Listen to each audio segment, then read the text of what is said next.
2 federal water agencies are now part of a controversial lawsuit: the National Marine Fisheries Service and the Bureau of Reclamation.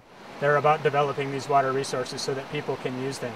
But I think some of their actions have had impacts on fish. I don't think there's any question about it. Oregon Wild is suing with hopes that the agencies will come up with a workable endangered species plan, one that would protect coho salmon in southern Oregon from Little Butte Creek to Immigrant to Bear Creek. The process of taking water out of Bear Creek in this instance to provide that water for irrigated agriculture, they're taking water away from the stream, and in the stream is where fish like coho salmon, which are threatened under the Endangered Species Act, they need that water too. So if too much water is taken out of the river to provide to irrigated agriculture, then it's not there to provide habitat for fish.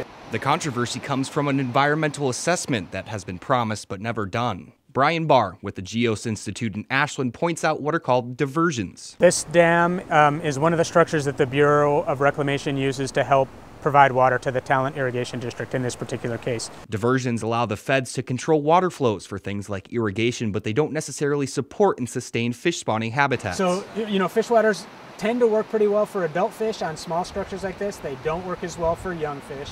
And a lot of the structures on those smaller streams that we were talking about don't have any ladders at all. So figuring out some way to let fish move up past those structures is important. Barr fears that with the already low flows to our waterways, by this summer, one of our most important resources could become closer to being extinct. In Ashland, Travis Cook, NBC5 News.